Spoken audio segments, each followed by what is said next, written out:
여러분 안녕하십니까? 백운기입니다. 오늘이 절기상 동지입니다. 1년 중 밤이 가장 긴 날이죠. 그러니까 내일부터는 조금씩 낮이 길어진다는 얘기이기도 합니다. 그래서 옛날에는 동지를 설로 쇠기도 했다고 하죠. 아무튼 코로나 때문에라도 세월 가는 줄 모르겠다는 분들 많으신데 대선 시계는 더 빨리 돌아가는 것 같습니다. 오늘이 D-77입니다. 민주당 선대위 총괄 상황실장을 맡고 있는 서영교 의원 모시고 대선 준비 상황 살펴보도록 하겠습니다. 어서 오십시오. 예, 안녕하세요. 서영교입니다. 바쁘시죠? 네. 보니까 아주 그냥 운동화 차림으로 총괄 예. 상황실장 예. 폼이 납니다. 네, 고맙습니다. 동지죽은 좀 드셨나요? 네. 동지죽. 아, 동지죽 못 먹었네요. 동진 줄은 아셨나요? 아, 예, 예. 아, 예. 아, 동지죽을 먹어야 되는데. 예. 원래 지역구에 있으면 오늘 동지죽 먹는 날이거든요. 그렇죠. 아, 놓쳤네요. 예. 새벽부터 나와가지고 움직이느라고 놓쳤습니다. 사실 또 예. 동지죽 드셨다고 하면 네. 또 한가하다 또 그럴 수도 있을 겁니다. 국민 여러분 동지죽 드시고 나쁜 거 다 물리치는 그런 한 해 되시길 바라겠습니다. 예. 네. 지금 이제 D-77입니다. 네. 정말 시간 빨리 금방 가죠. 갔습니다. 예. 현재까지 보시기에 예. 총괄 상황실장이시니까 네, 네. 판세를 어떻게 보고 계시나요? 국민이 사실은 웬만하면 다 알고 계시고 또 국민이 판세를 만들어 주시기 예. 때문에요. 제가 총괄 상황실장 되고 사실은 쉽지 않았는데요. 예, 조금씩 나아지고 있습니다. 나아지고 있다. 예. 후보가 메타버스라고 예. 매주 타는 버스. 예. 이름 너무 잘 짓지 매주 않았습니까? 타는 민생버스. 네, 매주 제가 더 타는- 정확하죠? 네. 매주 타는 민생버스를 타고 지방을 돌기 시작하면서 예. 바람이 남쪽에서부터 불어 올라왔던 것 예. 같습니다. 남쪽에서부터 불어 올라오고 열심히 하고 뛰고 또 그동안 잘못한 게 있었습니다라고 절하면서 예. 사죄하고 예. 그러면서 국민들의 마음이 조금씩 열렸고요. 아, 뭔가 달라지면서 우리가 힘든 걸 고쳐줄 수 있을 것 같아라고 하는 인식이 좀 나아지신 것 같습니다. 그래서 예.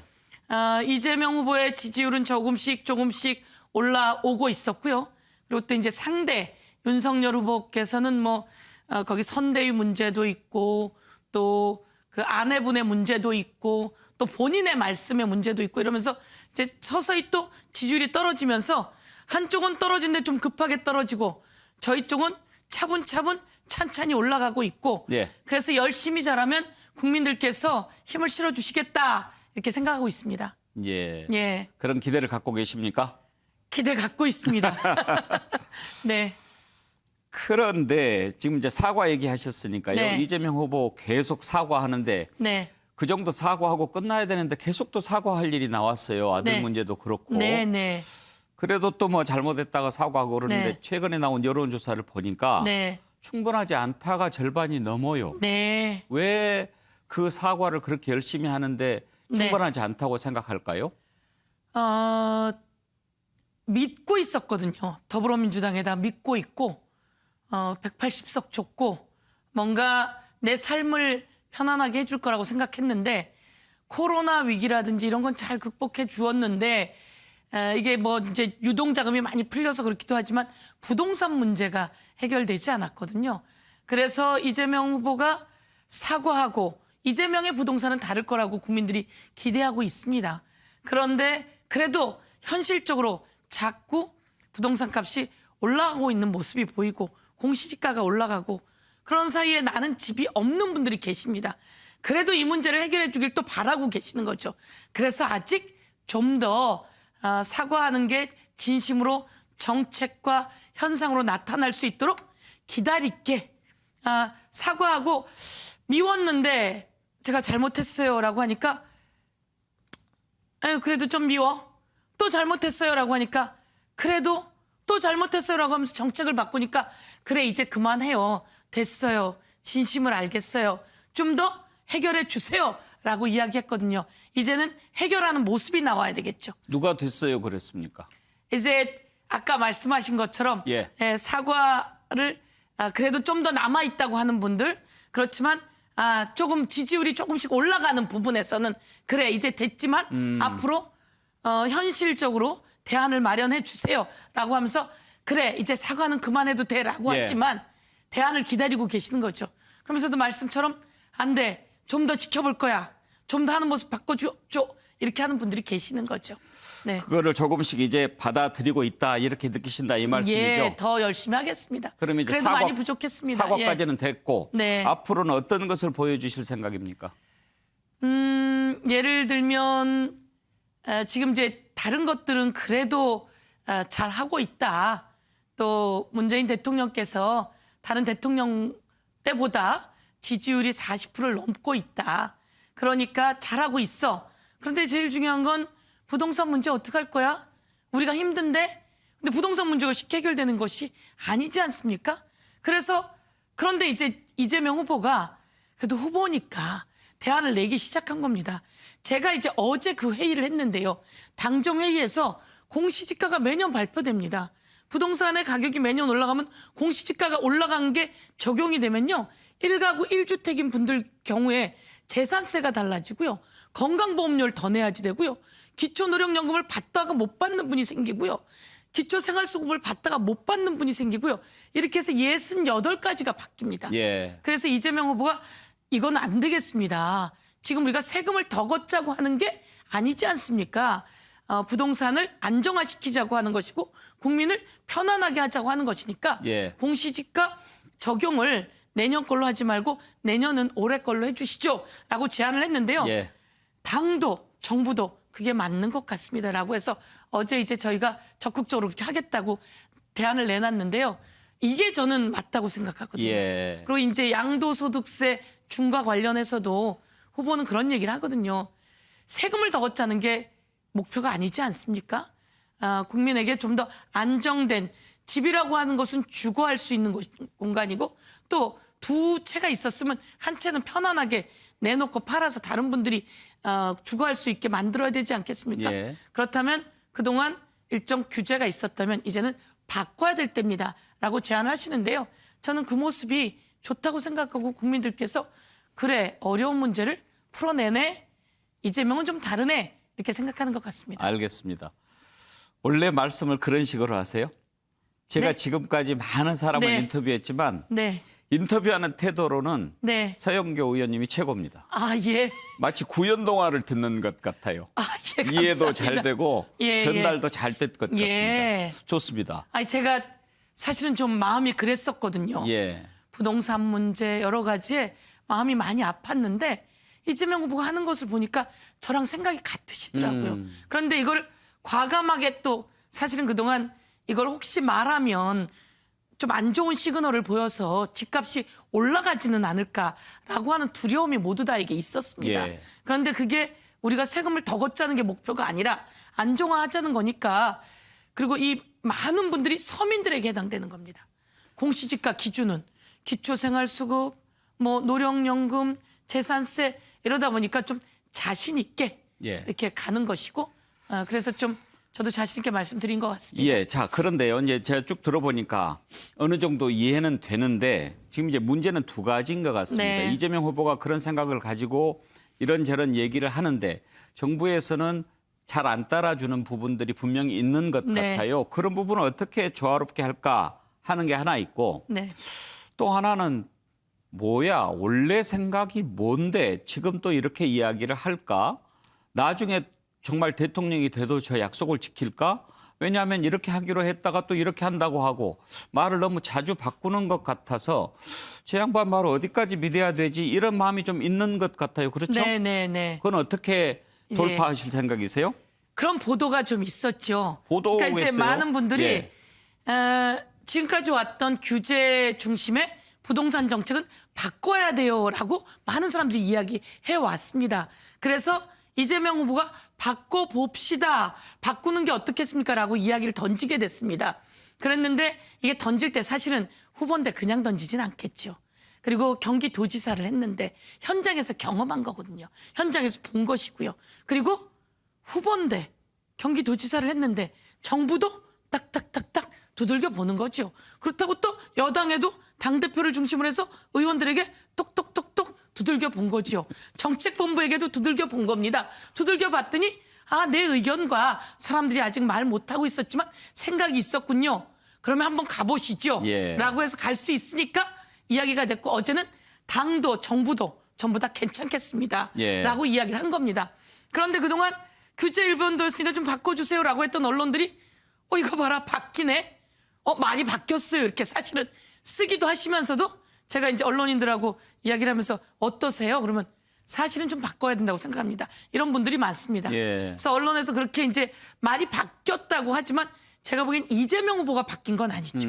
그게 이제 정부가 했던 것과 그다음에 국회에서 했던 것들이 있었는데 이재명 후보는 경기도지사 했고 후보가 됐으니까 바꾸는 게 아니라 제시할 수 있는 후보였던 거죠. 바꾸지 않은 거죠, 이재명 후보는. 그래서 그게 이제 국민들은 그래, 뭔가 달라지는구나 라고 느끼게 되는 거고요. 그래서 제가 보기에는 그러면 이제 오늘 청와대에서도 그런 얘기를 했습니다. 예. 청와대는 그렇게 정책을 해왔고 그런데 이게 잘 됐다기보다는 부동산 가격을 안정화시키는 데는 영향을 별로 못 미쳤습니다. 그럼 뭔가 돌파구가 누군가에겐 있어야 돼요. 그래서 이재명 후보가 얘기를 했더니 청와대에서도 이재명 후보는 충분히 얘기할 수 있는 거기 때문에 저희도 그 부분을 귀담아 듣겠습니다. 예. 라고 오늘 이야기를 하게 된 거군요.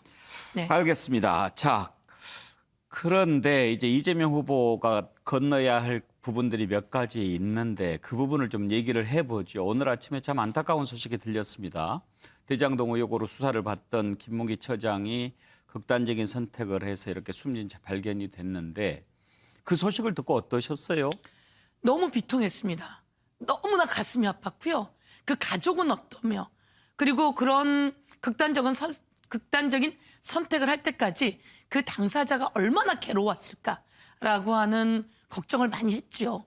그리고 지금도 너무나 안타까울 예. 뿐입니다. 예. 지금 이제 야당에서는 몸통을 빨리 밝혀내지 않아서 이런 비극이 계속된다라고 하는데 야당은 그 몸통을 이재명 후보라고 생각하는 것 같아요. 그렇죠? 그래서 빨리 특검을 해서 이거를 좀 밝히면 짐을 벗을 것 같은데 특검은 지금 왜 안 되고 있는 겁니까? 우선 아까 김문기 본부장 관련한 이야기를 예. 좀 하겠습니다. 그분은 참고인이었습니다. 참고인이요. 그리고 제가 국행정안전위원회 위원장이어서 우리 이재명 후보가 경기도지사일 때 제가 국정감사를 했습니다. 바로 10월에 국정감사를 했었습니다. 10월 18일입니다. 예. 그때 대장동 관련한 이야기를 했지요. 대장동 관련한 이야기를 하면서 이 김문기 본부장에 관한 이야기를 하면서 이렇게 이야기를 합니다. 언론도 그렇고 야당이 초과 이익을 환수해야 된다라고 하는 조항이 있었는데 그걸 삭제했는데 그게 이재명 후보가 한 거 아닙니까? 이렇게 질의를 합니다. 이재명 후보가 이야기를 하죠. 아닙니다. 그런 조항이 있었던 것이 아닙니다. 일정 부분 이익을 환수하기로 이재명 후보가 이 대장동 관련해서 화천대유 관련해서 이익을 환수하기로 했습니다. 근데 중간에 더 많은 이익이 나오면 더 환수하자 이런 이야기가 의견이 있었던 겁니다. 근데 또 한쪽에서는 그럼 만약에 이게 이익이 날 수도 있지만 손해를 보면 손해를 보존해 줘야 됩니다. 그래서 더 많은 이익이 나오면 초과 이익을 환수하자 아니면 손해를 나면 보존해 주자 두 가지가 같이 올라가야 되다 보니까 죄송하지만 예. 지금 그 설명을 길게 하면 네. 이제 다른 그래서- 질문 제가 못 합니다. 네. 그래서 이 예. 내용을 넣자 말자 하다 넣지 않게 된 건데요. 예. 그걸 끝내는 뭐라고 이야기했냐면 누군가 삭제했다고 이야기하게 된 겁니다.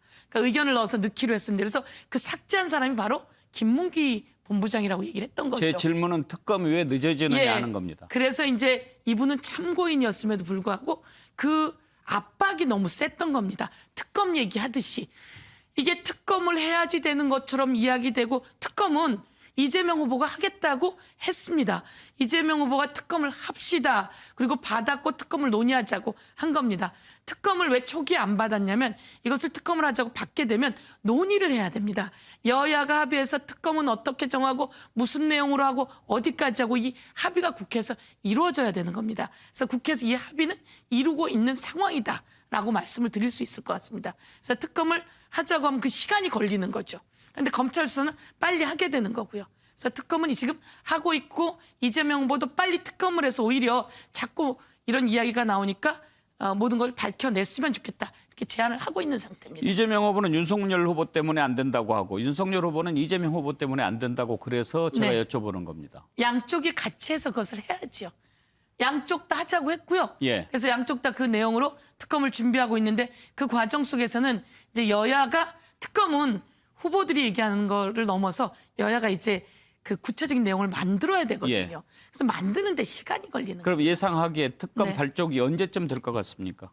지금 상황은 사실 조금 더 이런 상황이 생겼기 때문에요. 좀 더 빨라지지 않을까 이렇게 생각합니다. 그래요. 벌써 2명이나 이렇게 안타까운 그럼요. 예. 일이 있었습니다. 참고인이 사실은 이런 일이 있을 이유가 전 없다고 예, 생각하는데 예. 그것이 어쩌면 여러 가지 압박, 예. 내가 마치 삭제했다고 얘기하게 되는 보도 뭐 이런 과정 속에서 압박이 많이 있었던 것 같습니다. 안타까운 일입니다. 예. 자, 예. 또 한 가지는 이재명 후보 불편한 점이 욕설 관련 아닙니까? 네네. 그런데 최근에 그 부분과 관련해서 뭐 원본을 다 유포하면 위법이 아니다라고 선관위가 유권 해석을 내려서 또 어떤 단체들이 그걸 막 틀고 그랬는데 행정안전위원장 네. 하시잖아요. 그런데 그렇지만 비방이나 낙선을 목적으로 이렇게 유포한 경우에는 또 선거법 위반이다. 네. 이렇게 하셨는데 네. 국민들이 듣기에는 좀 헷갈립니다. 예, 그렇습니다. 어떤 게 맞나요? 제가 이제 정리를 좀 예. 하겠습니다. 실제로 선관위에서는 원본 파일을 틀게 되면 위법이라 단정 지을 수 없다 이렇게 얘기한 겁니다. 예. 위법인가요? 라고 물으니 위법이라 단정 지을 수 없습니다. 라고 답변을 한 겁니다. 그 얘기는 위법일 수도 있고 위법이 아닐 수도 있습니다. 이 얘기거든요. 말씀처럼 그게 251조에 의거해 위법이라 단정 지을 수 없습니다. 이렇게 얘기한 거고요. 그럼 위법이 아닙니까? 이렇게 물으면 위법이 아니라 단정 지을 수 없습니다. 이겁니다. 그래서 요거는 비방이나 낙선을 목적으로 했을 경우에는 이게 개별 사안마다 판단되어 위법이 될 수도 있습니다. 이런 얘기고요. 그 공공의 이익을 목적으로 할 때는 위법이 아닐 수도 있습니다. 그래서 두 가지가 다 있습니다. 예. 그런데 이제 이것을 필요로 한 곳이 먼저 받아다가 위법이라 단정할 수 없습니다. 이 얘기를 가지고 위법이 아니다. 이렇게 허위 사실이 나오게 된 겁니다. 그러면은 지금 예. 그거를 유포하고 있는 깨시연인가요? 깨어있는 네, 시민인데 네. 거기에 대해서 사법적으로 대응하실 생각입니까? 저희가 그것은 다시 더 검토가 돼야 되고요.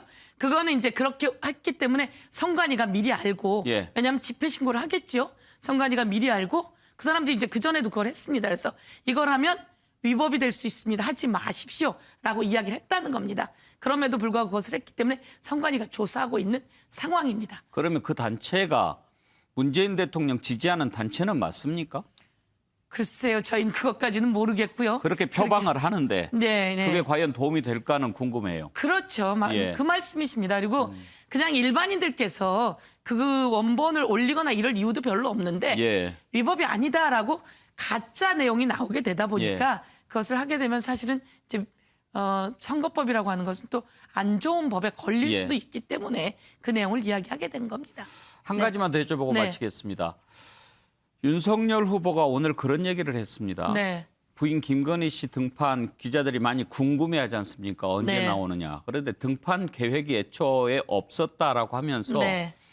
영부인이라고 하는 말 자체가 필요하지 않다 이런 얘기를 네. 하는데 어떻게 생각하십니까?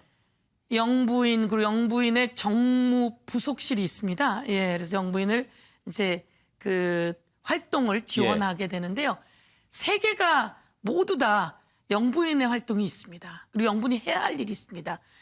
국방, 외교 이런데 대통령이 해야 될 일이 있으면 따뜻하게 그리고 그 사람들을 돌보고 외교 과정 속에서도 그런 모습을 보여야 될 일이 있고 그런 역할들이 기본적으로 있음에도 불구하고 자신의 아내와 관련한 부분에서 또 이제 어떻든 뭐 문제가 많이 얘기되고 있지 않습니까? 그러다 보니까 그것을 가리기 위해서 이것을 필요하지 않다, 없앨 수 있다라고 하는 것은 정말 제가 생각하기에는 있을 수 없는 얘기인 것 같습니다. 너무 자기중심적인 것 같습니다. 가리기 위해서 그런 얘기를 한 것 같다. 가리기도 위한 것인데 해야 될 기본적인 역할에 있는 것 예. 자체를 없앤다고 하는 것은 예. 후보로서 해야 될 얘기가 아닌 거죠. 알겠습니다. 네. 오늘은 여기까지 듣지요. 네. 바쁘시지만 또 나와주세요. 네, 감사합니다. 네, 감사합니다. 예, 고맙습니다. 민주당 선대위 총괄 상황실장을 맡고 있는 서영교 의원 만나봤습니다.